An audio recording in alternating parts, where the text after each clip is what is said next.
Dash into the snow. Wait, he looks so funny.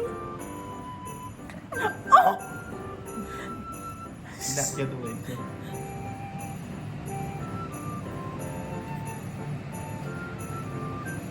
Oh no. Hi. Hi, my name is Johnny Echeverria, and I'm a volunteer for Godfrey Santos Plata, who is in the runoff for California State Assembly Oh my District God. All right, 53. I'm moving. And I gotta go. I don't hold have time on, for hold on, this. wait. Bye. So you're phone banking? Yeah, for Godfrey Santos Plata, 53rd Assembly District in our California. district, right? Our Yeah, district, yeah. yes. You know, Ivy, doesn't she do phone banking because she's the regional director of Texas Rising in Austin, right? Yeah, oh yeah. Shouldn't we interview her about her opinions on this upcoming election?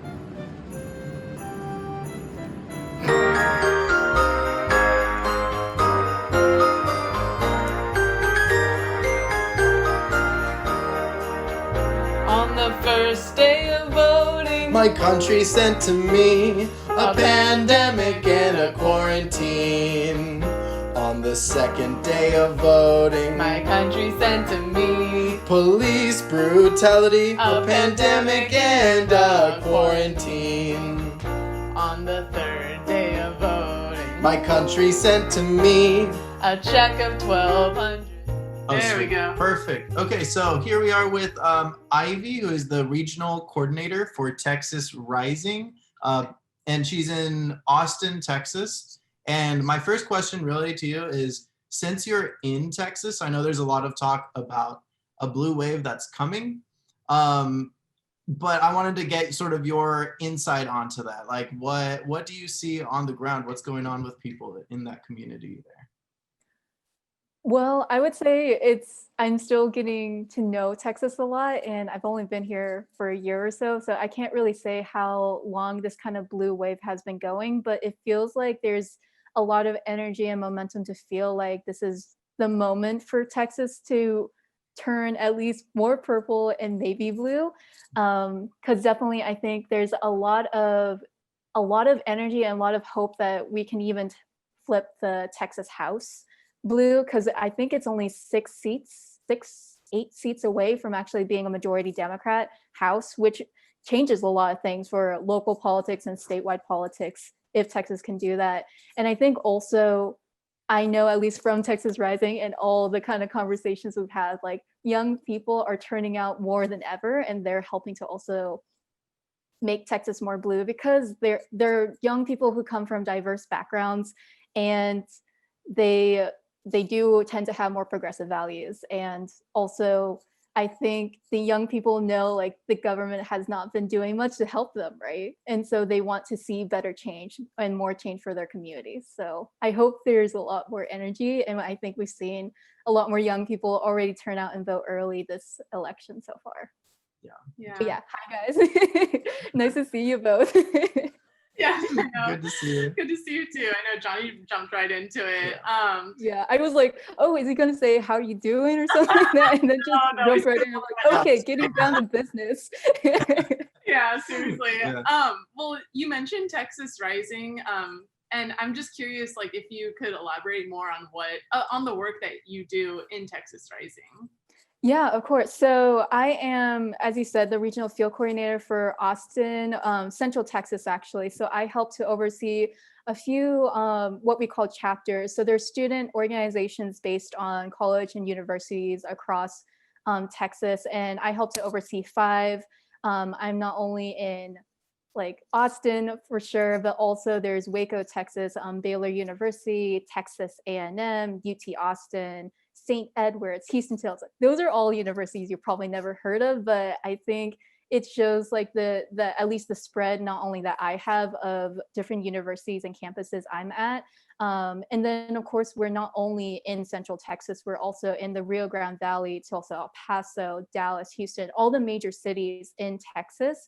And so we're a very huge network of young people trying to I mean, like the chapter model is a way to first build and establish like a community space for young people to organize around, and then building from there to know like, hey, we have presence in other cities and other major areas in Texas. So hopefully building a grassroots power that way. Awesome. I was really curious about like what got you into this work with Texas Rising? Like I was wondering what sort of got you into organizing and even going to Texas, and like what sort of brought you to where you are now in terms of politics? Yeah, I mean, like I grew up in Oregon, and so I always felt like I was a very progressive person with progressive values. I ended up working even at a nonprofit in Portland, based on organizing Asian Pacific Islanders to Sorry, one only, oh, no They're worries. fighting. Sorry, they were fighting. Oh, that's okay. I just put them up though. Continue. Sorry. Yeah, sorry. Oh, no, like he's the star of the show. It's all good. But yeah, so I think I've always got into politics because I'm like, ooh, I want to make a change, but I didn't really know what that looked like. And so I was really excited to join the organization in Portland. And so when Elon was actually moving, because he got into UT Austin, I was like, well, is this the best fit for me? I grew up in Oregon. There's definitely other states out there. If I really do care about making a change and making a difference and being a better organizer, I need to know what else is out there. How exactly do you build a progressive movement in a quote unquote red state, right? I was really excited because I didn't really know where to look for, because I was just jumping right into Texas. I knew no one really there. And I was really fortunate enough that my previous executive director connected me to Texas Rising. And I looked into it and I was like, it's a progressive organization. It focuses on young people, especially young people of color. It valued all the same things that I valued. It also had a grassroots model. And it's like, this is a perfect fit for me. Thank goodness I found that, because I was like, am I going to find something progressive in Texas? And of course, that totally was immediately dismantled in my mind once I got into Texas and learned of all the different sorts of progressive organizations out there and how they're building such a huge movement to support issues like healthcare for all and reproductive rights, and fighting against it when they have a Republican dominated state government. Yeah, it's interesting that you went from Oregon to Texas, honestly. Like, Yeah. Interesting. So I'm just wondering, like, what's that transition been like? And I think especially around the attitudes of the presidential election, like, have you noticed, like, was it a shock for you, or was it not that different? Yeah, I'd like to hear what you think.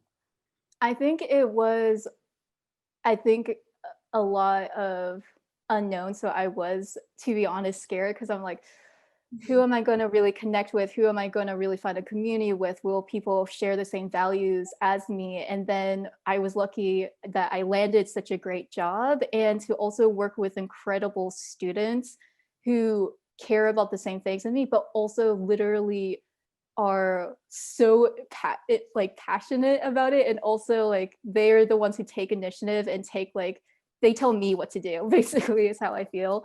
And they're the ones who really inspire me, because they're the ones who tell me about their stories of like living in like with family who are undocumented, or living without ever having access to healthcare. Because guess what? Texas didn't adopt or didn't want the Affordable Care Act. So a lot of people don't have health insurance in Texas.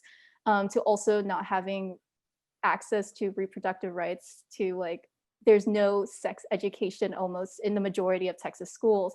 All those sort of issues boiled into like, but they still keep fighting everything. And I'm like, well, I took a lot for granted coming from Oregon, being able to have access to all these different things, still feeling like, yes, we need better representation or all that. And then coming to Texas and knowing like you need to just fight for so many basic things, and that there's still a lot of people who are on the same page and who continue to say like, this is Texas, this is their home state, and they will want to continue fighting in it and to improve it and make it better.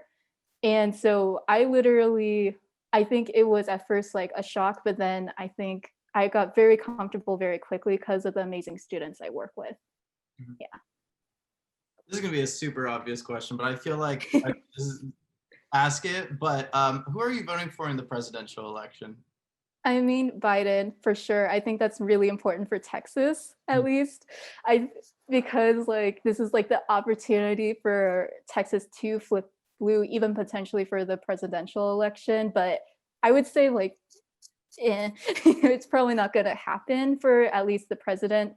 But at least I think, what was it? Was it the New York Times or someone who said like, or actually most of the polling websites have shown like now Texas is like a 50-50. It's no longer leaning red. It's like a literal 50-50 toss up. And I'm like, Yeah. that is big. And that's something for Texas, who's been known for being just red, a red state.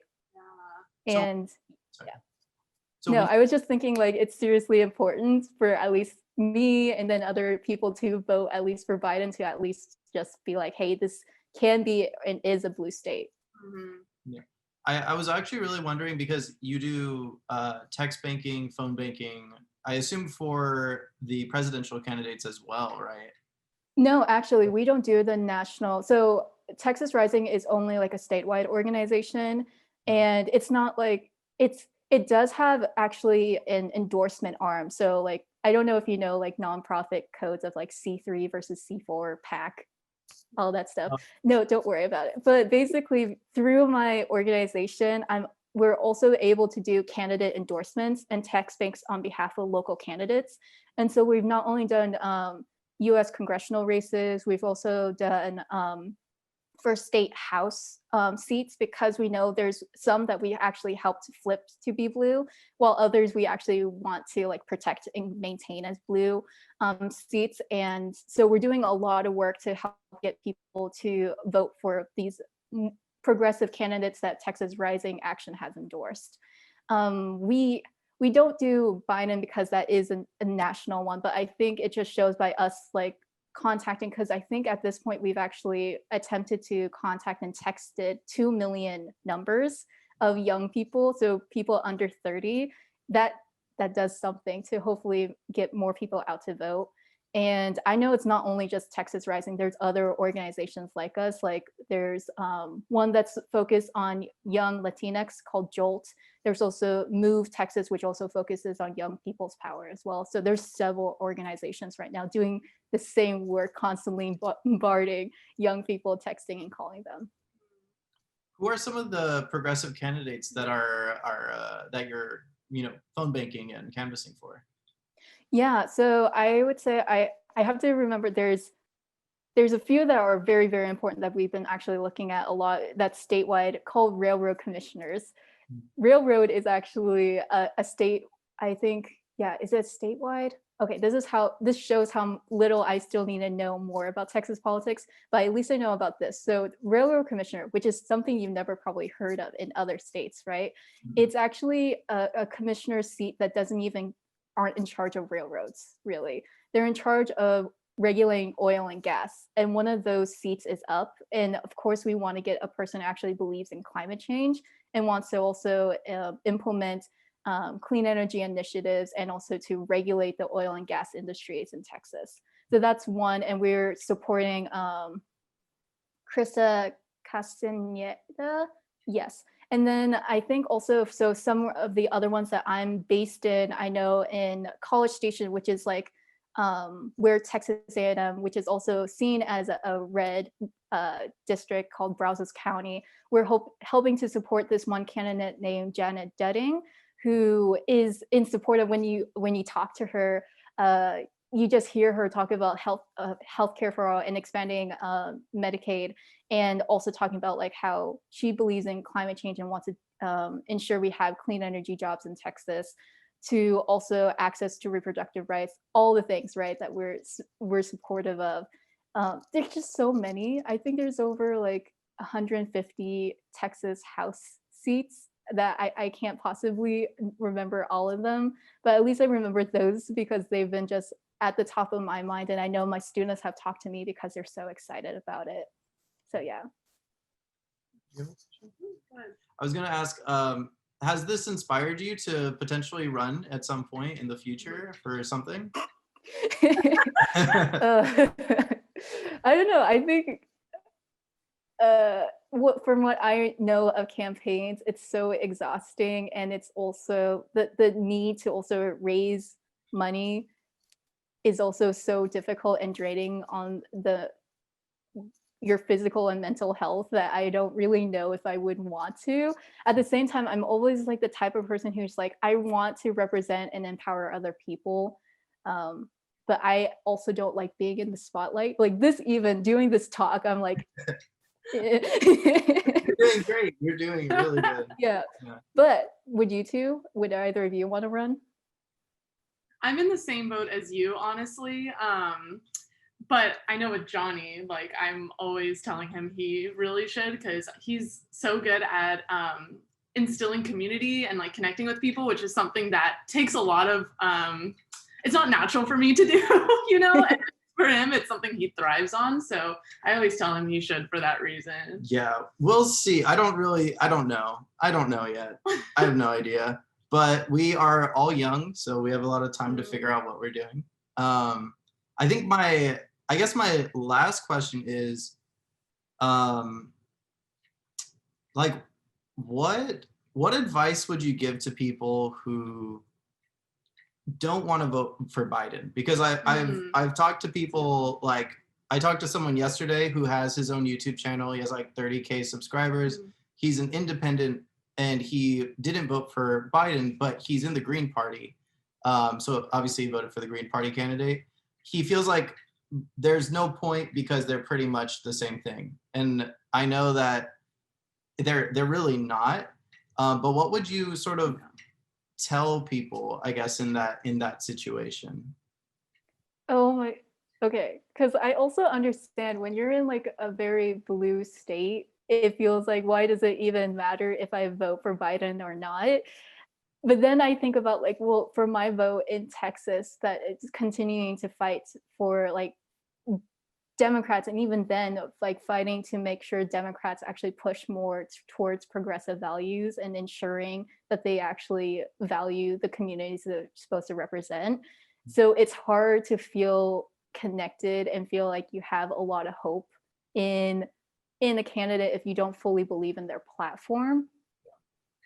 But then I think so much about all the students I work with and how much they're like, I mean, Trump has been pretty shitty for a lot of them. Like, I also have coworkers who are DACA recipients, and them having to like feel like, okay, DACA, is it going to be a thing or not? I don't know. Every single day, having to live that. To my students having so many or families who are undocumented, or just like also not have access to healthcare, and so having a Trump administration that continues to roll back on all those things. Yeah, it feels like at least then we know with Biden, he may not improve and make it so that we actually would have like the full needs that we want. And as a young person, I'm like, why couldn't we have gotten a person who's like healthcare for all, and then like ensuring also housing for all, and like also a minimum wage, and also a Green New Deal, all those sort of things. But then it's like, at least we would have a president who is a step closer to that than we have currently right now, who continues to try to get rid of all those things and literally putting so many lives at risk. But then at the same time, I'm like, still be critical of like Biden and his administration and like the lives that he will put at risk as well if he does get elected. But at least I know just this right now so horrible for so many people that I can't help but think like, at least with Biden, we have a chance to keep some things we have, like the Affordable Care Act, to also reproductive rights, like what's going to happen with the standing of Roe v. Wade at this point, right? All those things. So. We could have had a bad one, but we didn't. Yeah, I know. We could have had a bad one. But, yeah, I mean, I think for a lot of people, it like the ACA and DACA and everything, it almost is in a vacuum because it does affect people, but it affects like marginalized communities the most. So I think it's really important for people to sort of understand that those are very important defining factors in this election, like you said.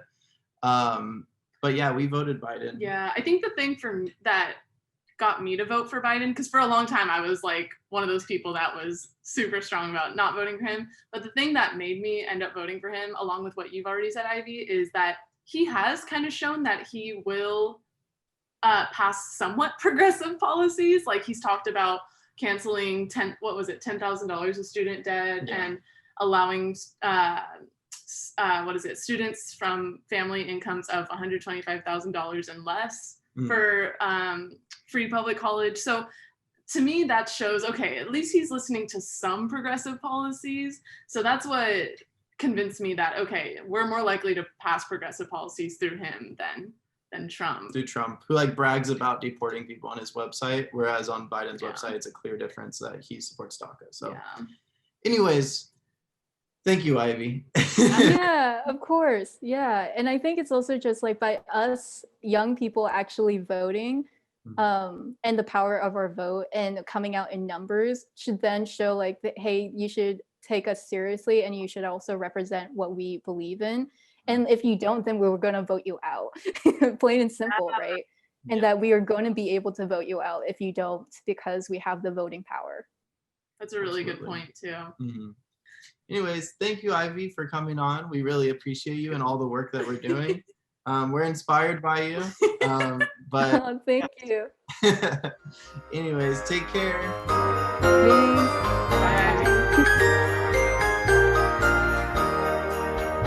On the first day of voting, my country sent to me a pandemic and a quarantine. On the second